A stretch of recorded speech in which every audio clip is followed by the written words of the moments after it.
Hello everyone, welcome to the TET buzzer YouTube channel. कैसे हो सभी? आई होप कि सब बढ़िया होंगे। तो आप सभी को पता ही है, हमने सीटेट के प्रीवियस ईयर्स के जो है पेपर्स की जो है डिस्कस करने के लिए एक सीरीज स्टार्ट की हुई है। इससे पहले हम जो है एक वीडियो में पार्ट 1 इसका जो है आप बोल सकते हैं उसको, उसमें हमने डिस्कस की थी। इसी के रिगार्डिंग जो है सीडीपी का सेक्शन हम कवर कर रहे थे। एंड आज हम उसी पेपर को कंटिन्यू करेंगे। जुलाई 2019 को पेपर 1 वालों का जो ईटीटी डीएलएड वालों का जो है पेपर 1 का जो है सेक्शन रहेगा सीडीपी का, उसी को हम जो है नेक्स्ट 10 क्वेश्चंस को इसमें हम जो है कवर करेंगे। एंड फिर इसी तरह हम नेक्स्ट वीडियो में अपनी नेक्स्ट 10 क्वेश्चंस को कवर करेंगे और ये सीडीपी का जो पोर्शन है अपना इन्हीं 3 पार्ट्स में कवर हो जाएगा। बाकी आपको मैंने पहले भी बताया था कि अगर आपने मुझे अभी तक अनअकैडमी पे फॉलो नहीं किया है तो कर सकते हैं। वहां पे बहुत वैल्यूएबल कोर्सेज हैं, उनका भी आप बेनिफिट ले सकते हैं। ठीक है जी, फर्स्ट क्वेश्चन अपने सामने है, ज्यादा टाइम वेस्ट नहीं करेंगे, कंटिन्यू करते हैं क्वेश्चंस के साथ। तो क्या बोलना है, ये क्वेश्चन क्या पूछना चाह रहा है, इसके माध्यम से देखते हैं। क्वेश्चन है, when teachers have positive beliefs about students and their abilities, the students, जब शिक्षक को विद्यार्थियों एवं उनकी योग्यताओं के बारे में सकारात्मक विश्वास होता है, तब विद्यार्थी क्या फील करेंगे, इसमें से क्या एज सीखेंगे। ऑप्शंस अपने पास है, निश्चिंत हो जाते हैं तथा सीखने के लिए किसी भी तरह का प्रयास करना बंद कर देते हैं, become relaxed and stop putting in any efforts to learn. ये तो रॉन्ग रहेगा ना। नेक्स्ट है, बिकम डीमोटिवेटेड एंड स्ट्रेस्ड, ये भी एक रॉन्ग है। Next, are not affected in any way, किसी भी रूप में वो प्रभावित नहीं होते, नहीं, ये भी रॉन्ग है। लास्ट ऑप्शन क्या बताई जा रही है, are eager and motivated to learn, सीखने के लिए उत्सुक और प्रेरित होते हैं, बिल्कुल यही एक राइट आंसर है। वो सीखने के लिए उत्सुकता उनमें आती है एंड प्रेरित होते हैं, मोटिवेटेड होते हैं, बिल्कुल एक right answer.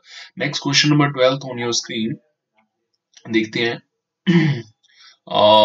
A teacher can encourage children to become effective problem solvers by, एक शिक्षक बच्चों को प्रभावी रूप से समस्या का समाधान करने में सक्षम बनाने के लिए किसी तरह से प्रोत्साहित कर सकती है। किस तरह से प्रोत्साहित कर सकती है ये अपने को बताना है। ऑप्शंस आप ही के सामने हैं, तो देखिए एंड फिर इसमें से हम जो है सिलेक्ट करते हैं। ऑप्शन फर्स्ट जो है आप ही के सामने, giving them plenty of opportunities to answer similar kind of questions from the textbook, पाठ्य पुस्तक से एक ही प्रकार के प्रश्नों के उत्तर अभ्यास के लिए उन्हें पर्याप्त मात्रा में अवसर प्रदान करके। नहीं, ये ऐसी तो कोई भी हम राइट नहीं ठहरा सकते ना, ये तो रॉन्ग रहेगा। सेकंड की ओर बढ़ते हैं, एम्फसाइजिंग ऑन रॉट मेमोराइजेशन, नहीं, रॉट मेमोराइजेशन आ गया, कंठस्थीकरण आ गया, मींस बच्चा रट्टे के आधार पर सीख रहा है, रटल प्रक्रिया, तो ये तो वैसे रॉन्ग है। नहीं, ये थर्ड ऑप्शन की ओर बढ़ते हैं, encouraging children to make intuitive guesses and to look at multiple solutions to the problem, बच्चों को समस्या के बारे में सहानुभूत जो है आगे बात कर रहे हैं, अनुमान लगाने एवं बहु विकल्पों को देखने के लिए प्रोत्साहित करके, बिल्कुल यही एक राइट आंसर है। इसके लिए यही एक सबसे बेस्ट आंसर है, यहाँ पे आप बच्चों को एनकरेज करते हुए बताए जा रहे हैं। एंड बिल्कुल जो एक बच्चे गैस लगाएंगे एंड उन्हीं बहु विकल्पों के साथ जो है वो जो मल्टीपल सॉल्यूशंस आ जाएंगे, उन्हीं के साथ जो है आप प्रॉब्लम को सॉल्व करने के लिए भी जा सकते हैं। नेक्स्ट क्वेश्चन की ओर बढ़ते हैं। Question number 13 is on your screen, where learners often initiative and efforts are more involved is an example of, वह विधियां जिनके प्रयोग में विद्यार्थियों की स्वयं पहल व प्रयास शामिल है, निम्न में से किसका वो उदाहरण है। तो इसके लिए आपको आंसर करना है। ऑप्शंस देख लीजिए, डिडक्टिव मेथड, नहीं डिडक्टिव मेथड तो कहां से हो गया, निगमनात्मक विधि के बारे में तो आप सभी जानते होंगे, जो कि एरिस्टोटल की देन भी है, कि उसके द्वारा हम क्या होता है कि बच्चों को पहले नियम समझाते हैं देन एग्जाम्पल समझाते हैं, ये तो नहीं है ना। सेकंड एक बेस्ट ऑप्शन है, लर्नर सेंटर्ड मेथड, एक बेस्ट है। देखो ट्रेडिशनल तो वैसे भी नहीं होगा, परंपरागत विधि तो वैसे ही रॉन्ग आंसर है। इंटरपर्सनल इंटेलिजेंस तो कहां से आ गया जी, इसकी बात तो हार्वर्ड गार्डनर ने की थी, तो ये तो वैसे ही रॉन्ग है। तो ये बिल्कुल एक सेकंड ऑप्शन है, जहां पे बच्चे मीन्स खुद उसके लिए आगे बढ़ रहे हैं, पहल कर रहे हैं एंड कुछ कार्य करने के लिए आगे बढ़ रहे हैं, तो वो लर्नर सेंटर्ड के आधार पर ही वो बात हो रही है। आगे बढ़ रहे हैं हम उसी क्वेश्चन की ओर, 14th की ओर देखते हैं इसी को। एंड काफी इंपोर्टेंट क्वेश्चन ये आया हुआ है इस बार, कुछ एक नए टाइप से सीटेट वालों का प्रयास, एंड बहुत अच्छा लगा मुझे इस टाइप का क्वेश्चन देख करके, एंड कुछ नया सीखने को आपको भी इसमें मिलने वाला है। देखते हैं फिर। What principle does the following highlight, नीचे लिखी हुई स्थिति किस सिद्धांत को दर्शाती है, तो अभी बताना है। कुछ एक सिचुएशन दी गई है, ये किस प्रिंसिपल को हाईलाइट कर रही है। जो विद्यार्थी अच्छा प्रदर्शन नहीं कर पाते, वे महसूस करते हैं कि वे पर्याप्त रूप से अच्छे नहीं हैं और हतोत्साहित हो जाते हैं, डिमोटिवेटेड महसूस करते हैं, तब उनमें बिना प्रयास के कार्य को आसानी से छोड़ देने की संभावना है।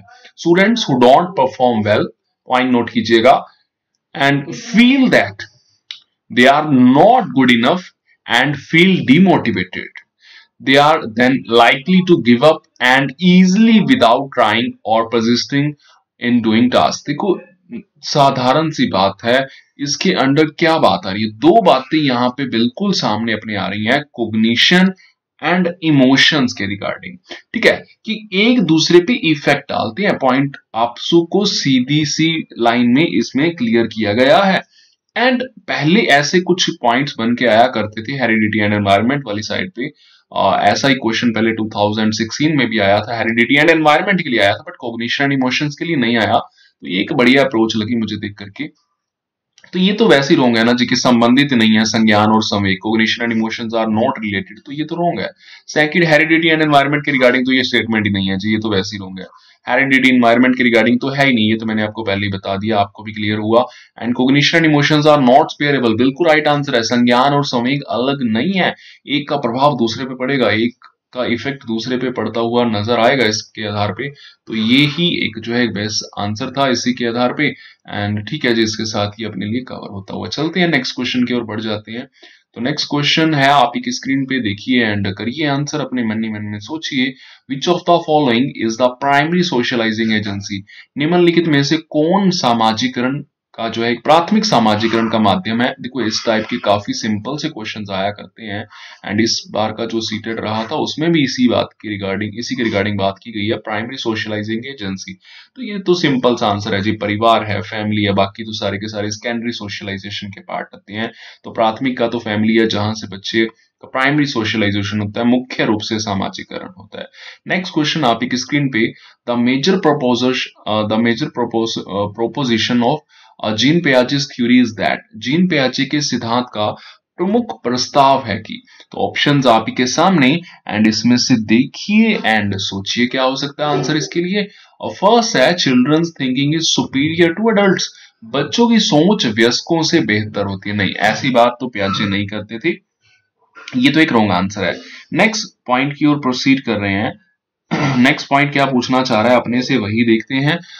बच्चों की सोच मात्रात्मक रूप में वयस्कों से भिन्न होती है। Children's thinking is quantitatively different from adults.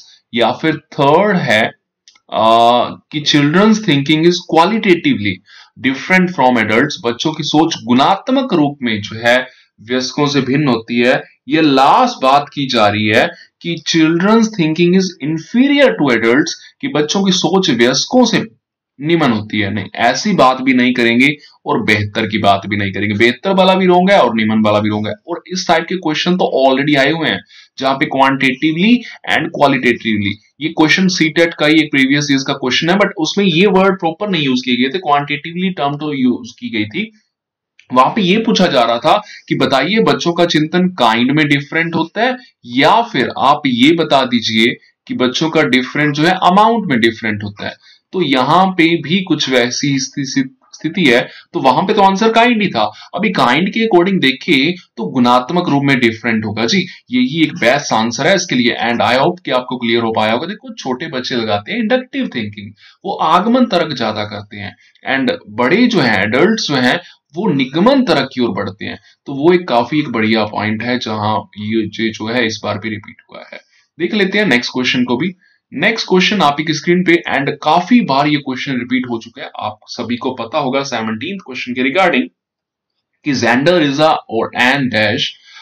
Gender क्या है, तो एक सोशल कंसेप्ट है। Gender is a social concept, एक सामाजिक संरचना है। ये मान के चलिए हर बार तो एक आध क्वेश्चन इसी पॉइंट पे आता है, इतना इजी आता है, और उसी में से एक पॉइंट अपने सामने भी है। Gender is a social concept, देखो ये एक सामाजिक संरचना है जिसको समाज ने मींस संरचित किया है, या बोल सकते हैं इसकी संरचना समाज के आधार पर है। तो वो एक पॉइंट है। नेक्स्ट क्वेश्चन आप एक स्क्रीन पे देखिए एंड देखिए क्या होगा इसके लिए। Best answer, which of the following correctly identifies the board broad domains of development. तो अभी आपको ये भी बताना है कि निम्नलिखित में से विकास के व्यापक आयामों की सही पहचान कौन सा करता है। देखो जी, 4 मेन जो है प्रॉपर अपने जो है एक एस्पेक्ट्स हैं डेवलपमेंट के, 4 मेन डोमेन्स हैं। अभी उन्हीं में से बताना है कि डेवलपमेंट की यहाँ पे कौन से 4 डोमेन्स बिल्कुल एक राइट आंसर के आधार पर हैं। तो देख लेते हैं। इमोशनल, इंटेलेक्चुअल, स्पिरिचुअल नहीं, ये तो रॉन्ग है जी, स्पिरिचुअल आधार पे नहीं, ऐसी बातें नहीं होंगी। फिजिकल, पर्सनैलिटी, स्पिरिचुअल और नहीं, ये भी नहीं है। थर्ड की ओर बढ़ते हैं, सोशल, फिजिकल, पर्सनैलिटी और सेल्फ नहीं, ये भी नहीं है। लास्ट ऑप्शन बिल्कुल राइट है जी, फिजिकल है, कोग्निटिव एस्पेक्ट भी है जिसको मेंटल एस्पेक्ट के नेम से भी जानते हैं, सोशल एस्पेक्ट और इमोशनल एस्पेक्ट, यही 4 एस्पेक्ट हैं, यही 4 आयाम हैं डेवलपमेंट के, जिनके आधार पे प्रॉपर इनको डिफाइन भी किया जाता है। और बिल्कुल जब भी डेवलपमेंट की बात होती है तो इन चारों के चारों एस्पेक्ट्स की भी बात हुआ करती है। बिल्कुल, अभी देखते हैं 19th क्वेश्चन को क्या कहना चाह रहा है अपने से। देख लेते हैं इसमें कि बुद्धि के बारे में निम्नलिखित कथनों में से कौन सा सही है। Which of the following statements about intelligence is correct. First option है intelligence is a relatively permanent change in behaviour. नहीं जी, परमानेंट चेंज कौन लेके आता है, इंटेलिजेंस थोड़ी ना लेके आती है। ये डेफिनेशन तो आपने भी काफी बार पढ़ी होगी कि ये डेफिनेशन किसकी है, आपको माइंड में आ रही होगी। तो ये डेफिनेशन रहती है जी लर्निंग की, है ना, आप सभी को पता होगा। अभी नेक्स्ट ऑप्शन देख लेते हैं इसमें। Intelligence is hereditary traits that involves mental activities such as memory and reasoning. बुद्धि एक आनुवंशिक विशेषक है जिसमें मानसिक गतिविधियां जैसे स्मरण और तर्क शामिल होती हैं। देखो, ओनली आनुवंशिक ही विशेषक है, ये भी आप कैसे बोल के छोड़ सकते हैं। Next, intelligence is multi dimensional involving several abilities not entirely measurable by intelligence test. तो यही एक बेस्ट आंसर है कि बुद्धि बहुआयामी है। ठीक है जी, हार्वर्ड गार्डनर ने भी यही बताया। एंड आप खुद जानते होंगे रॉबर्ट सनबर्ग के रिगार्डिंग भी उसने भी बताया कि 3 टाइप्स ऑफ इंटेलिजेंस के रिगार्डिंग, जिसमें ये बात आती है। वैसे ये बात तो ये पूछ रहे हैं हार्वर्ड गार्डनर के अकॉर्डिंग, तो उसी के आधार पर यह बात की जा रही है कि जिसमें बुद्धि परीक्षणों के द्वारा पूर्ण रूप से परिमेय न की जा सकने वाली कई योग्यताएं शामिल है। मींस आईक्यू वाली जो टेस्ट है ना, जो प्रॉपर, वो भी इसमें से कई टाइप की जो है इंटेलिजेंस को मेजर नहीं कर सकते। यही एक बेस्ट आंसर है जी, ये पहले भी एक ऐसा आया हुआ पॉइंट है। नेक्स्ट, लास्ट एक बार देख लेते हैं। Intelligence is the ability to think convergently. तो देखो जी, ये भी एक प्रॉपर जो है यहाँ पे थिंक डाइवर्जेंटली तो जरूर आ सकता था, कन्वर्जेंटली नहीं होगा। तो ये भी एक बेस्ट आंसर नहीं है, तो ये भी एक रॉन्ग है। बेस्ट आंसर जो है यहाँ पे थर्ड ही था एंड वही ही सीटेट द्वारा भी अप्रूव किया गया था। लास्ट क्वेश्चन इस जो है वीडियो का, आगे की नेक्स्ट वीडियो में हम 10 जो पेंडिंग के क्वेश्चंस हैं उसको भी हम कवर करेंगे। Next 20th question, in progressive education children are seen as. देखो, प्रोग्रेसिव एजुकेशन तो वैसे भी एक मोस्ट इंपोर्टेंट टॉपिक के आधार पर रहता है। इसमें से क्वेश्चंस वैसे भी सीटेट में खूब से आते हैं, एक आध क्वेश्चन तो श्योर या नहीं आना है, और कभी कभार तो 2 भी देखने को मिल जाते हैं, जैसा कि जो 18 में दिसंबर में हुआ उसमें 2 भी आए थे। अभी देखते हैं प्रगतिशील शिक्षा में बच्चों को किस तरह से देखा जाता है। तो देखो, अभी ये बात तो आपको वैसे भी क्लियर है कि निष्क्रिय तो होंगे नहीं, पैसिव तो होंगे नहीं, तो वो एक्टिव एक्सप्लोरर्स ही होंगे, सक्रिय अन्वेषकों के रूप में होंगे। ब्लैंक स्लेट्स तो ये भी नहीं मानते थे, ब्लैंक स्लेट तो ये रॉन्ग है ना, ब्लैंक स्लेट के अकॉर्डिंग तो ये बिल्कुल एक रॉन्ग आंसर है। और मिनिएचर एडल्ट्स भी ये एक बिल्कुल एक राइट आंसर नहीं रहेगा, छोटे वयस्कों के रूप में भी नहीं, बिल्कुल यहाँ पे ऑप्शन नंबर राइट, जो ऑप्शन बिल्कुल एक जो राइट है वो ऑप्शन नंबर 2 ही है, आपको क्लियर भी हो गया होगा। तो ये रहे अपनी जो है पार्ट 2 के अंडर जो है next 10 questions, and I hope कि बहुत बढ़िया तरह से आपको ये क्लियर हो पाया होगा।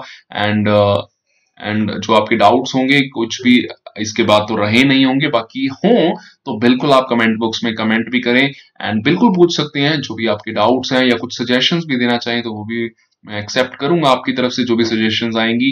एंड ठीक है, जैसे कि मैंने आपको पहले भी बताया कि सीटेट के ही प्रीवियस ईयर्स के पेपर्स को मैं पहले एम करके चल रहा हूँ, उसी को मैं अपने इस यूट्यूब चैनल पे अपलोड करने वाला हूँ। एंड अभी तक आपने चैनल को सब्सक्राइब नहीं किया तो टेट बजर यूट्यूब चैनल को सब्सक्राइब कर लीजिए। एंड ऐसी वैल्यूएबल वीडियोज आपको तो मिलती रहेंगी बेल आइकन प्रेस करने के बाद, बट दूसरों को भी मिलनी चाहिए। इसके लिए आप जो है अपने मैक्सिमम फ्रेंड्स में शेयर कीजिए।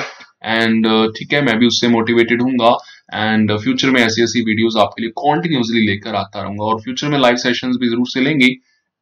तो बिल्कुल आप कीजिए अपने फ्रेंड्स में शेयर, एंड मिनिमम आप 5 ग्रुप्स में इस वीडियो को शेयर कीजिए।